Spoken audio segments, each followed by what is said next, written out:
This is KGW News at 11. Welcome to KGW News at 11. I'm Art Edwards. Seaside police need help finding an 18-year-old accused of an attempted murder and vehicle theft. Let's get right to Ashley Graham's in the newsroom. The suspect is now on the run, and police believe that he may be in Portland.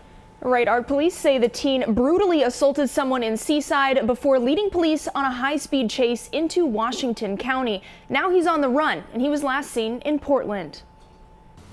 Police say an 18-year-old, Isaiah Thompson, is wanted after he brutally attacked someone in Seaside and stole their car just after midnight on Friday. He's wanted for some pretty serious stuff, and we'd like to get him into custody. Thompson is accused of stealing a Ford Mustang and leading Seaside police on a chase down Highway 26. Eventually, he got away from those officers, heading into Washington County. Our first deputy that spotted him said he was easily going well over 100 miles an hour, and that was without any police officers behind him. Detective Wild says Thompson got off the highway. Then he crashed the car near railroad tracks at Northwest Glencoe in Hillsboro. Thompson ran off on foot. They had 3 canines that were helping track this person just because of the severity of what he was wanted for. And unfortunately, they didn't find him. Here's another look at the teen who's now on the run. In Seaside, Thompson will face charges of attempted murder, first-degree robbery, and reckless driving. But until then, police are still looking for him. With the help of some transit police officers, tracked him to the Max. He got on the Max, and last we knew, I believe he got off the Max somewhere in Portland. Police say if you see Thompson, don't approach him. Just call 911. Now, he's also facing charges in Multnomah County. Court documents reveal that back in May, Thompson was accused of stealing a Toyota Corolla, crashing that stolen car, and running from police. On October 18th, Thompson pleaded not guilty. He's due back in court in Multnomah County the first week of December. A suspect has been indicted for homicide from a case 5 months ago. Portland police say that on May the 14th, Jose Valentin was shot on Northeast Killingsworth Street in the Cully neighborhood. It happened just after 3:30 in the morning that day. 2 other victims were also injured. Now, here's a photo of the suspect. It is 33-year-old Jesus Ivan Perez Toribio. He has been indicted for murder, attempted murder, and assault. Anyone with information about where he might be is asked to call police. Salem police are now investigating 2 deaths stemming from an early morning dispute. Police say they got a call at about 6:25 in the morning of shots fired at an apartment complex on Liberty Road South. Witnesses say they heard people arguing and then the gunshots. One person is dead. Police say the suspect took off in a car and then later crashed on Commercial Street. The driver was found dead from a self-inflicted gunshot wound. No other details are being released at this time. 2 people died in a crash in the Concordia neighborhood. It happened about 6 o'clock last night on Northeast Lombard Street and Northeast 33rd Avenue.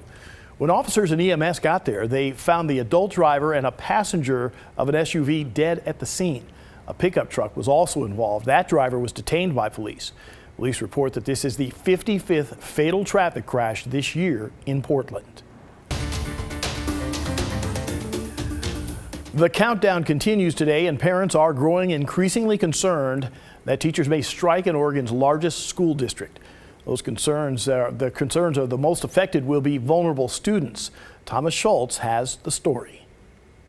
With the possible Portland Public School teacher strike just days away, parents of students with disabilities are anxious. A strike could greatly hinder learning. There's so much unknown. Julie Helzer is a mom of 2 Portland high schoolers, a daughter at Franklin and a freshman son at Benson. He has always had a lot of trouble. He has a speech disorder. A disorder which leaves him needing assistance from teachers' aides and case managers to help begin assignments and finish classwork. There's speech lessons and academic support classes too. And this year, progress after remote learning for much of middle school. And so he was really looking forward to high school and this new opportunity. Though now she's worried progress could be negated. If the school district and teachers union can't reach an agreement by Wednesday, teachers will strike, something both sides want to avoid, though they say it's up to the other to improve proposals. We need our PAT partners to compromise. The district is still not bringing any serious proposals around the issues that matter most to our students, families, and educators. Regardless, parents and students are stuck in the middle, unsure how long a strike could last. I'm worried that it's going to drag on. And when we asked the district and union how long they expect a strike to go, they weren't sure either, though they'll continue negotiating Monday and Tuesday in hopes of preventing the first ever teacher strike in Portland Public Schools. Thomas Schultz, KGW News. It was another cold start out there this morning, but we have seen sunshine for the entire weekend. We're going to check in now with meteorologist Joe Ranieri. Joe, how are we looking for Halloween? Looking nice and dry. It's not going to be wet at all over the next couple of days. That will change, though, by the later part of this week. But again, we're going to be looking at clear skies overnight throughout the coast, the valley, and really all over the Pacific Northwest. Let's go out to the Oregon coast over in Lincoln City. Clear skies right now. Temperature along the beaches are in the low 50s, and we'll start to see the winds continue heading into tomorrow as well. Peak wind gusts at the Portland International Airport and really throughout the metro area here throughout the afternoon and evening have been anywhere from about 25 to 30 miles an hour. It'll be just as high heading into tomorrow, but we stay cold overnight. Again, we're going to be seeing areas of frost, not so much throughout downtown Portland area, but the more south you go. We're talking the wine country, parts of more rural Washington County, parts of Beaverton and Hillsborough. You'll be seeing some areas of frost.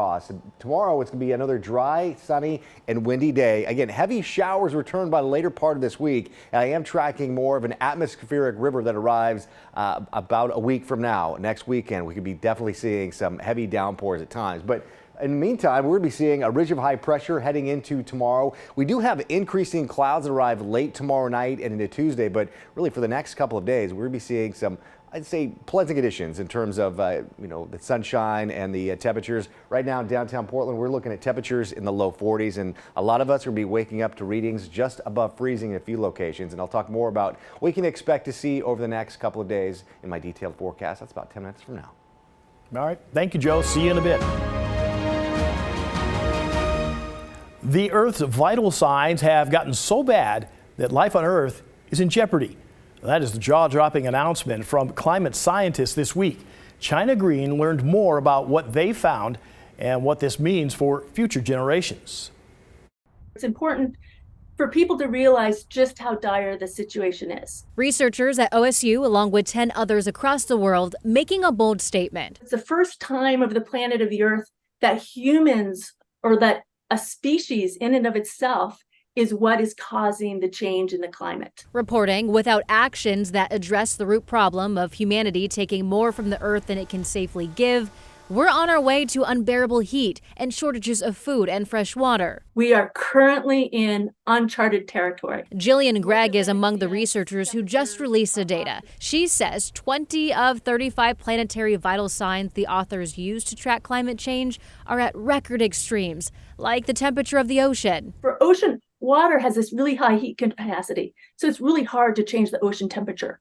But the North Atlantic Ocean was a full 1 degree Celsius higher than normal. And on land, researchers noted this past July, we saw the highest average Earth temperature ever recorded.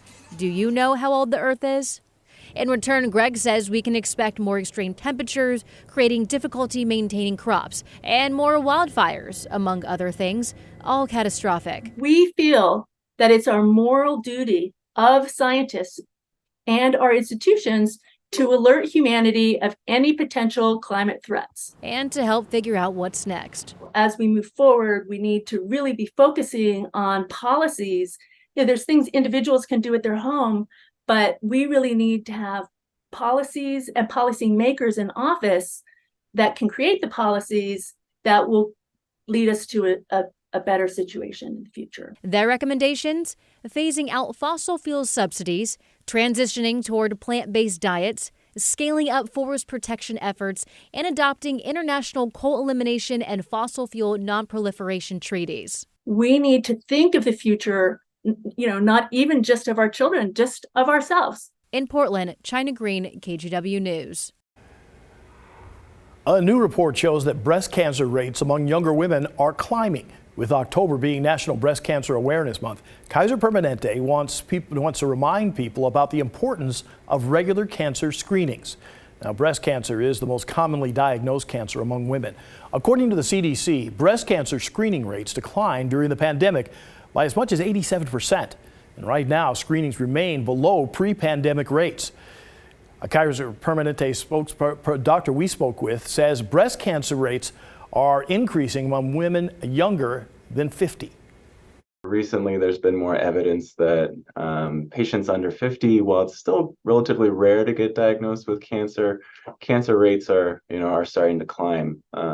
So, it's something we're still trying to figure out exactly what's the cause of that and why we're seeing that necessarily. But I would say certainly among the doctors here, it's something we talk about regularly, that we're seeing this more and more often, and something that's certainly concerning for us. Health professionals say that screenings are crucial because when breast cancer is caught in its earliest stages, the 5-year relative survival rate is 99%. Screenings are encouraged for every woman between the ages of 40 and 75.